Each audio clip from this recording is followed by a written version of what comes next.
오늘 우리에게 주신 말씀은 창세기 16장 7절에서 14절 말씀입니다. 한 목소리로 합독하겠습니다. 시작. 여호와의 사자가 광야의 샘물 곁 곧 술깃 샘 곁에서 그를 만나 이르되 사레의 여종 하가라 내가 어디서 왔으며 어디로 가느냐. 그가 이르되 나는 내 여주인 사레를 피하여 도망하나이다. 여호와의 사자가 그에게 이르되 내 여주인에게로 돌아가서 그 수하에 복종하라. 여호와의 사자가 또 그에게 이르되 내가 내 씨를 크게 번성하여 그 수가 많아 셀 수 없게 하리라. 여호와의 사자가 또 그에게 이르되 내가 임신하였은즉 아들을 낳으리니 그 이름을 이스마엘이라 하라. 이는 여호와께서 내 고통을 들으셨음이니라.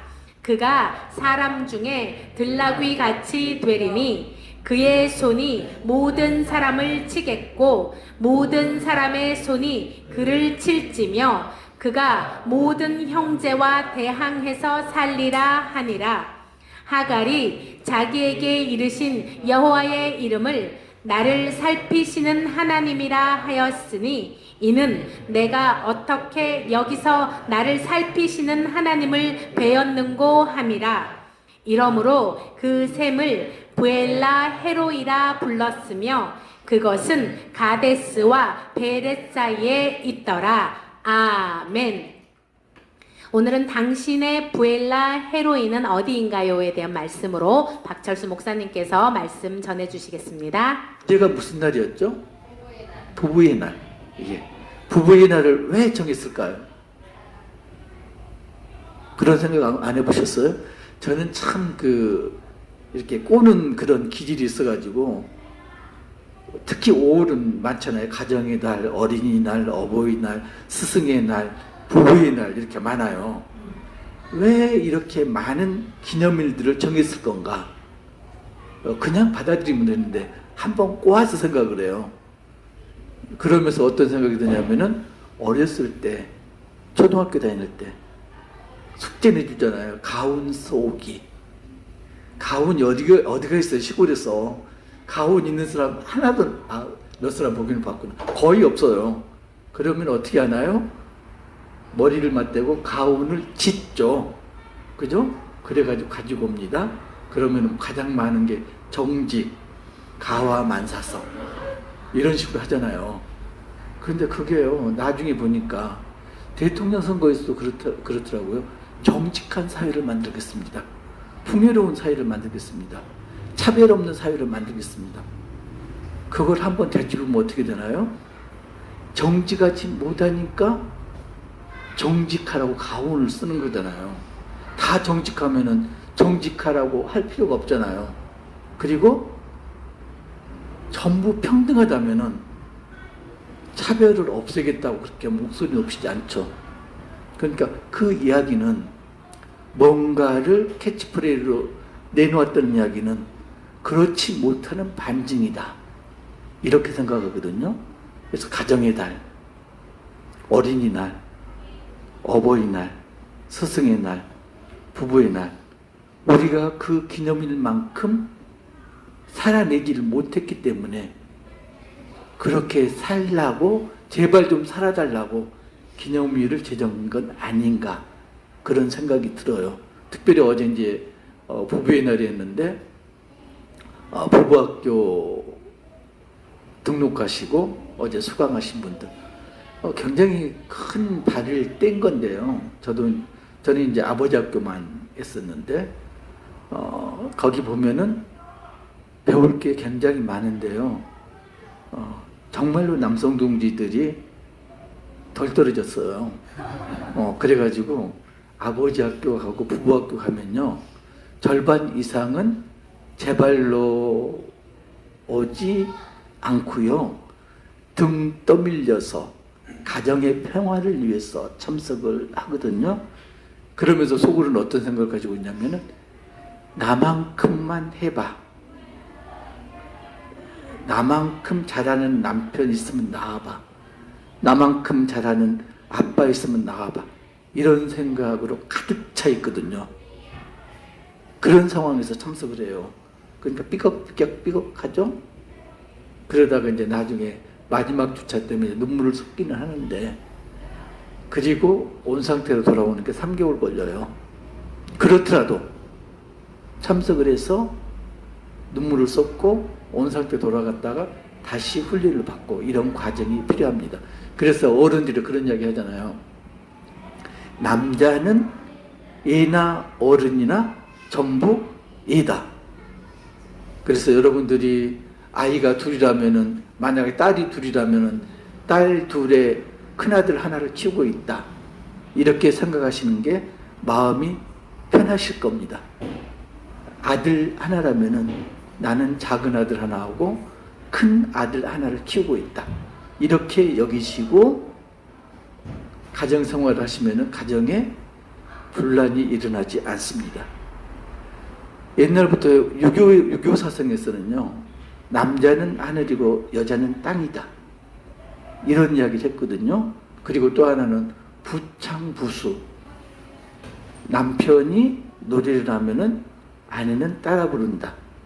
여필동부, 여자는 아내는 반드시 남편을 따라야 된다, 순종해야 된다. 그게 뭔가요?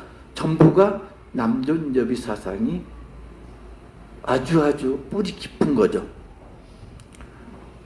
그런데 동학에서는 그게 이제 약간 남녀 평등으로 오기 시작합니다. 동학에서는 부화부순, 이렇게 이야기해요.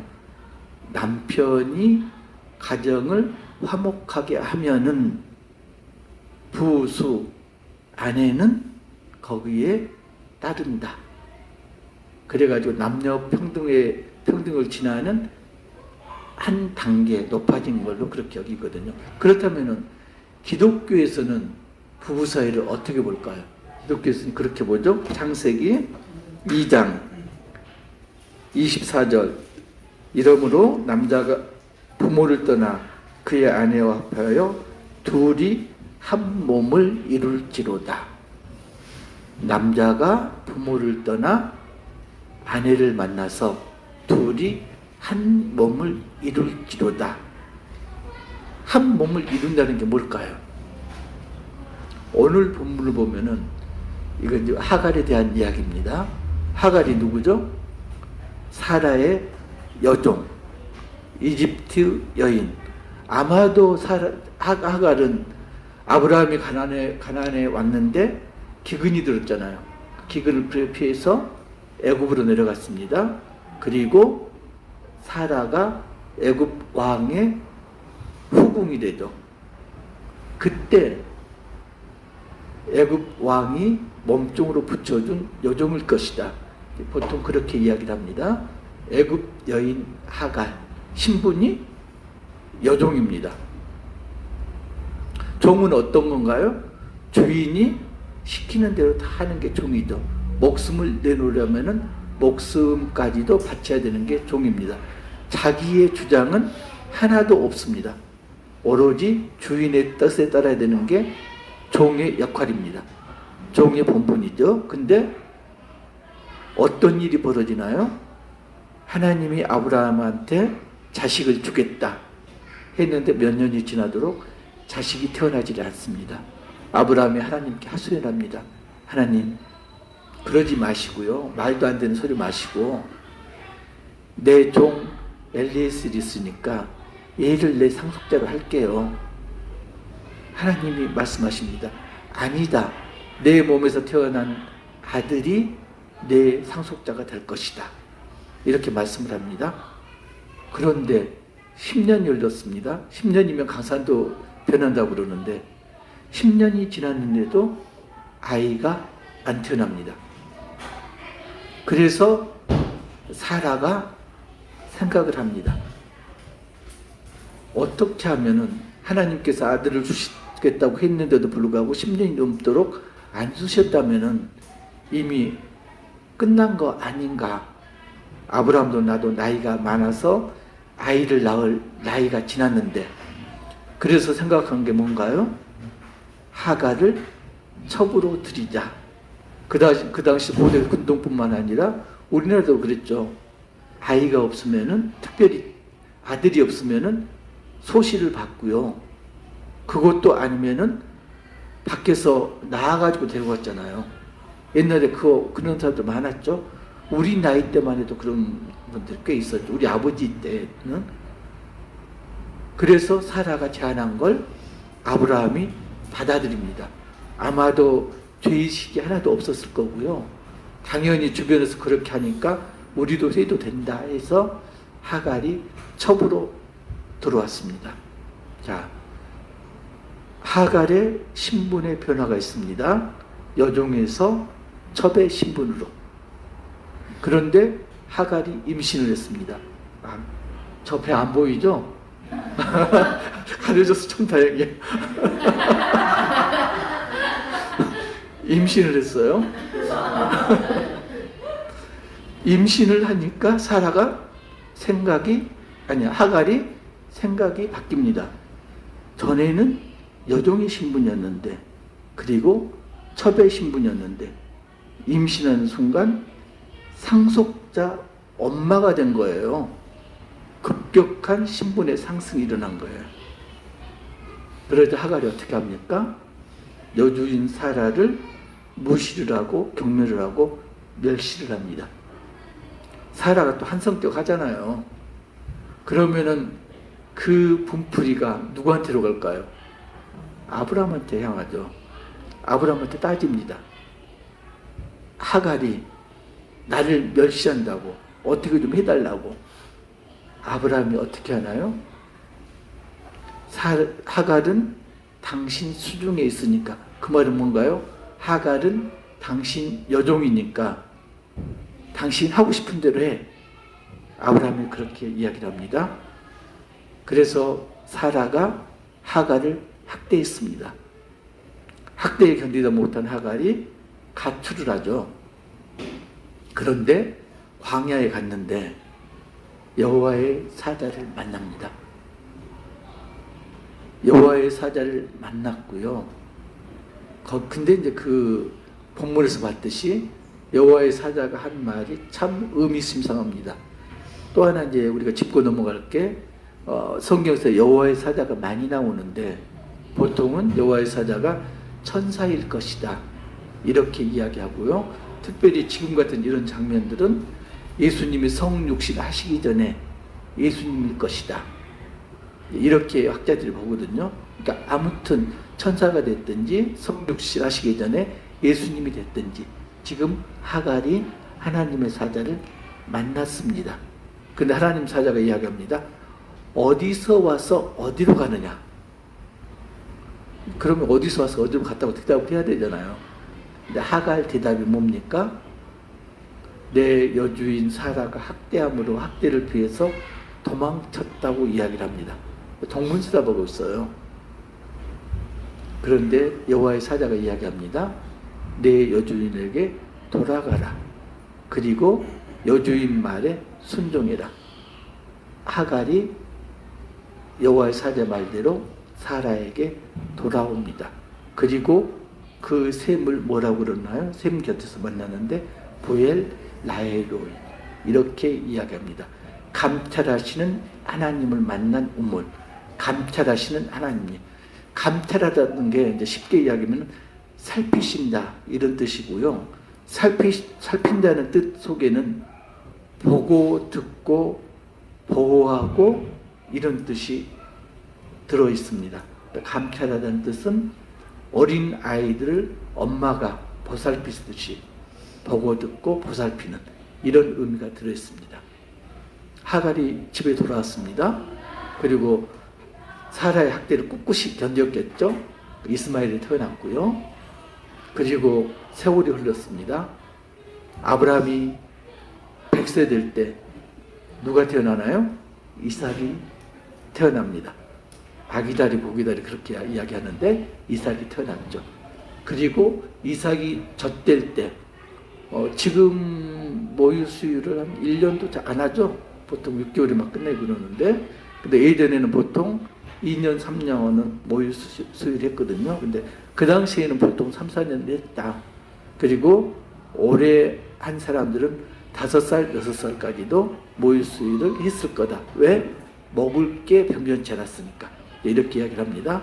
그래서 대충 서너 살 때까지 젖을 먹고 젖을 뗐다면은 그걸 기념해서 젖 먹던 것에서 벗어났다고 이제 사람이다 인정을 해주는 거죠. 잔치를 합니다. 그러니까 잔치를 하는데 그러면 이스마엘 나이가 대충 15, 16세 이 정도 될 거예요. 이스마엘이 서너 살 먹은 이삭을 데리고 희롱하는 걸 누가 봐요? 사라가 본 거죠. 이스마엘은 왜 이삭을 희롱했을까요? 물론 이제 나이 차이가 많이 있으니까 예뻐서 얼렀을 수도 있지만은 아마도 그러지 않았을까. 15, 6살이면은 사리 분별을 충분히 할 수 있는 나이고 그 당시에는 성인으로 취급되는 나이고 그러면은 이미 이스마엘 속에는 이삭이 태어나기 전까지 내가 아브라함의 상속자다. 이런 생각이 굳었을 거다. 아마도 그래서 어린 이삭을 희롱했을 거다. 이렇게 보죠. 아무튼 사라가 그 모습을 봤습니다. 노발대발합니다. 당장 하갈과 이스마엘을 쫓아내라. 그런데 아브라함이 깊은 근심을 합니다. 처음에 하갈이 사라를 멸시할 때는 당신 하고 싶은 대로 해 이랬던 아브라함이 지금 이 장면에서는 깊은 근심을 합니다. 그때 하나님이 말씀하시죠. 사라 말대로 해라. 이스마엘도 내 씨기 때문에 한 민족을 이루게 할 것이다. 그래서 아브라함이 하갈과 이스마엘을 물 한 가죽 부대 짊어서 내보냅니다. 그 이야기는 뭔가요? 사막으로 물을 가지고 갔는데 그 물이 떨어지면은 죽으라는 이야기죠. 그래서 물이 다 떨어졌어요. 그래서 하갈과 이스마엘이 목 놓아 울고 있을 때 하나님이 그 소리를 듣습니다. 그리고 또다시 사자를 보내서 민족을 이룰 것이다. 이런 축복을 해주시죠. 하나 퀴즈. 성경에서 하나님의 사자를 만난 최초의 여인이 누굴까요? 1번 사라, 2번 하갈. 하갈이에요. 사라가 아니고 하갈이에요. 이 장면에서 지금 처음 만나거든요. 최초로 만난 여인. 그럼 두 번째로 하나님의 사자를 만난 여인은 하갈. 두 번째도 하갈입니다. 두 번째 이스마엘하고 쫓겨났을 때 또다시 그때 이제 여호와의 사자가 하갈의 눈을 밝혀줘 가지고 샘이 있는 걸 발견하고 물을 마시거든요. 하갈은 성경에서 최초로 두 번째로 하나님의 사자를 만난 여인입니다. 그런데 그 하갈 어떤 신분이라고요? 이방 여인 종의 신분이죠. 성경에 보면은 우물가 러브 스토리, 제가 옛날에 공부할 때 잠깐 이야기를 했었는데 우물가 러브 스토리가 있죠. 리브가, 라헬, 십보라, 그리고 아까 우리가 찬양했던 우물가 여인, 사마리아 여인까지 쭉 이어집니다. 그 중에서 이제 지금 하갈하고 사마리아 여인은 이방인이죠. 물론 이제 십보라도 이방인이지만은 이 하갈하고 사마리아 여인은 예수님하고 상관없는 이방인이죠. 그런데 십보라는 모세하고 결혼하잖아요. 그죠? 그리고 라헬은 야곱하고 결혼하고 리브가는 이삭하고 결혼하죠. 그러니까 결혼이 우물가 사랑을 통해서 지금 성경에서 쭉 연결되고 있죠. 그러면 성경에서 말하는 우물, 샘 어떤 의미가 있을까요? 이건 이제 관련 송구를 좀 봐야 되는데요. 잠언을 보면요. 잠언 5장 15절에서 19절. 너는 내 우물에서 물을 마시며 내 샘에서 흐르는 물을 마시라. 그리고 18절을 보면은 내 셈으로 복되게 하라. 내가 젊어서 취한 아내를 즐거워하라. 이렇게 돼 있고요. 그 다음에 아가서 4장 12절을 보면은 내 누인 내 신부는 잠근 동산이요 덮은 우물이요 봉한 셈이로구나. 그리고 15절 보면은 너는 동산의 셈이요 생수의 우물이요 레바논에서부터 흐르는 시내로구나. 그래서 성경에서 말하는 우물하고 셈은 지금 보면은 아내를 지칭하고 있습니다. 아내를요. 특별히 이제 아내라는 것은 자손을 염두에 둔 아내. 그러니까 부부를 통하여서 자손이 대대로 이어지는 것. 그걸 지금 셈으로 표현하고 있습니다. 자, 여기서 우리가 볼게요. 아내가 그러면은 바람직한 아내라는 거, 바람직한 부부라는 게 과연 어떤 사이가 바람직한 부부일 것인가? 어제 부부학교 강의 들으신 이보람 정현진 부부, 어떤 부부가 바람직한 부부예요? 정의를 안 내려줬나요? 바람직한 부부가 어떤 부부인가?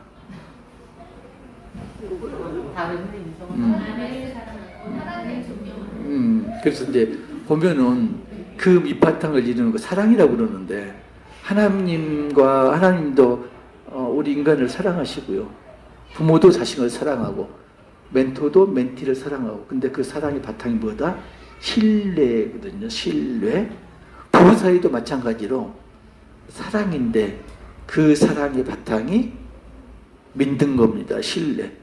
근데 하나님을 신뢰하니까 하나님은 그 사랑을 뭘로 표현하시나요? 용서하는 걸로. 한없이 용서하시는 사랑으로 인간들에게 표현을 하시는 거고요. 그래서 인간들의 죄를 위해서 믿는 자들을 위해서 자기의 독생자 예수의 피를 흘리시게 죽게 만드시잖아요. 용서하신 하나님 사랑.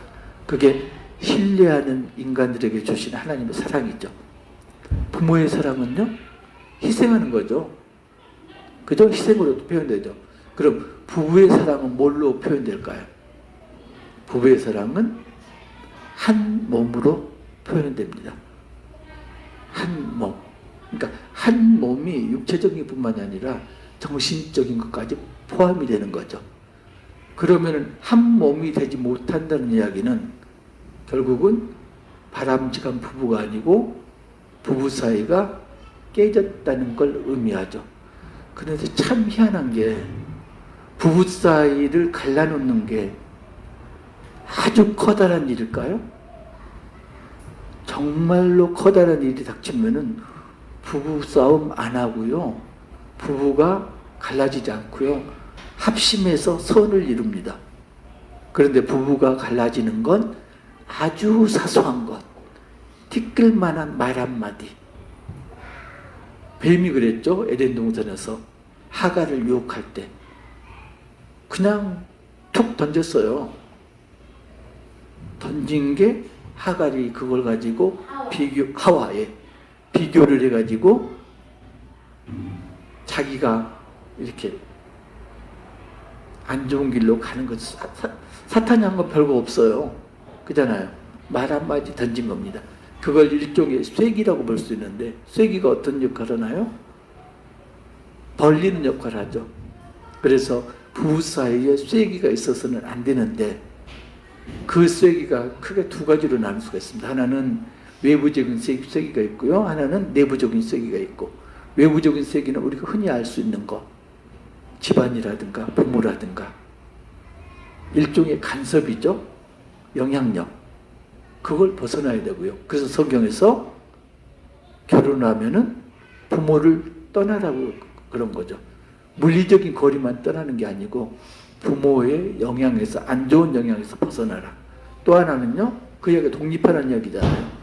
그런데 진정한 독립은 경제적으로 자립했을 때 진정한 독립이 이루어지는 거죠. 그래서 부모를 떠나라는 말 속에는 부모의 안 좋은 영향에서 떠나고 그리고 경제적으로 독립해야 되고 그러니까 떠나는 거에는 남자만 떠나는 게 아니고 여자도 마찬가지로 떠나라는 그런 이야기예요. 두 번째가 더 중요한데 내부적인 쐐기 많아요. 많은데 가장 큰 게 뭘까요? 이성이에요. 부부 사이에 이성이 끼어들면은 반드시 부부가 깨지게 되어 있습니다. 요새 그러죠? 남사친, 여사친 이렇게 이야기하는데 어떻게 생각하세요? 남사친, 여사친 가능한가요? 이만큼도 사심이 없나요? 남사친, 여사친을 인정하는 순간 부부관계에 쐐기가 박힙니다. 틈이 벌어집니다. 아브라함과 사라를 보면은 그 쐐기가 누군가요? 하갈이에요. 하갈인데 하갈이 자진해서 쐐기로 작용한 게 아니거든요. 아브라함과 사라가 자신들이 쐐기를 만들었잖아요. 그리고 자신들이 펄펄 뛰고 있잖아요. 그러면은 아브라함과 사라 누구 더 잘못이 클까요? 남편과 아내 둘 중에서 누구 잘못이 클까요? 하나님은 분명히 여자를 남자의 조력자, 돕는 배필로 여자를 만들었습니다. 그래서 컴퓨터로 말한다면은 남자는 하드웨어고요, 여자는 소프트웨어예요. 근데 컴퓨터가 어떤 일을 할 때 뭐에 의해서 하나요? 소프트웨어에 의해서 일을 하게 되죠. 그렇다면은 어떤 소프트웨어를 집어넣느냐에 따라서 컴퓨터가 일을 잘할 수도 있고 못할 수도 있는 거죠.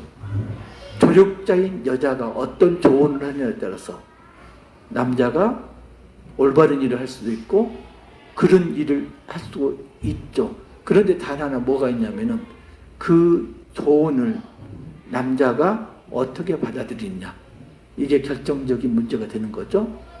조언을 받아들일 수도 있고 받아들이지 않을 수도 있고요. 근데 아브라함을 보면은 무려 3번이나 그릇된 사라의 조언을 바로잡을 기회가 있었습니다. 첫 번째는 하갈을 첩으로 드릴 때 아브라함이 노 하면 되거든요.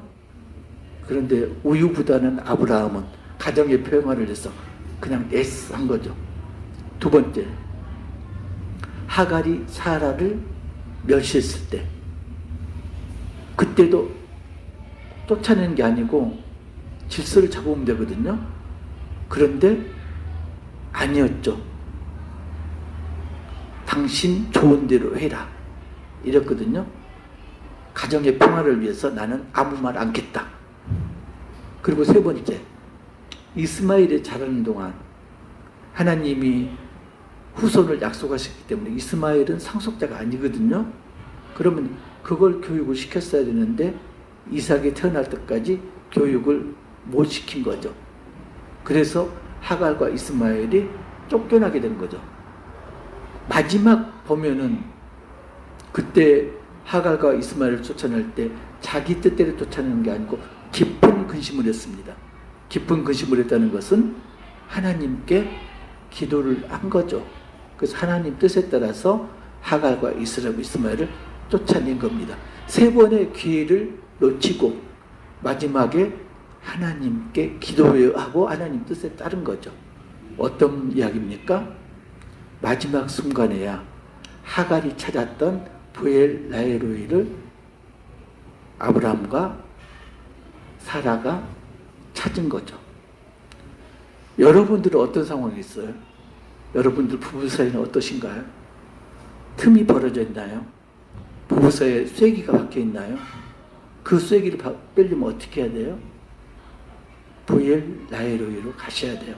거기 가셔서 내 사정을 보고 듣고 나를 보호하시는 하나님을 만나셔야 돼요. 그리고 하나님 말씀대로 순종해야 되죠. 그런데 사라가 그랬듯이 아브라함이 그랬듯이 우리는 하나님 때까지 기다리지 못합니다. 그래서 인간적인 방법으로 아주 방법들, 이 방법 저 방법 좋다는 방법을 다 쓰죠. 근데 옛말에 그런 거 있잖아요. 뭐로 가도 서울만 가면 된다. 결과만 좋으면 과정은 아무 상관이 없다. 일반적으로 그렇죠. 근데 기독교에서는 정반대입니다. 결과도 중요하지만은 그거에 못지않게 과정도 중요하다. 과정이 잘못됐으면 결과와 상관없이 잘못된 거다. 이렇게 보거든요. 하나님 때까지 기다리지 못해서 인간적인 방법을 씁니다. 근데 그 방법이 자승자박하는 그런 방법이죠. 자승자박 알죠? 참 유식한 말 나오네요. 자기 밧줄로 자기를 묶는 거, 자승자박. 그리고 또 비슷한 게 있죠? 뭐가 있나요? 제 무덤 제가 판다. 또 하나 그러고 비슷한 게 있죠? 살려고 낸 꾀가 죽을 꾀였다. 우리가 지금 그렇고 있지는 않은지, 하나님의 때를 기다리지 못하고 하나님 약속하신 그때까지 기다리지 못하고 얄팍한 내 머리에 나오는 지식이라고 지혜라고 생각하는 그 방법을 사용하고 있지는 않는지. 여러분의 부엘 나에로이는 어디예요? 고난에 처했었다면, 부부 사이에 쐐기가 박혀 있었다면 그 쐐기를 여러분의 손으로 빼지 마시고 부엘 나에로이에 가셔서 하나님 손으로, 하나님 방법으로 빼시기를 주님의 이름으로 축복합니다.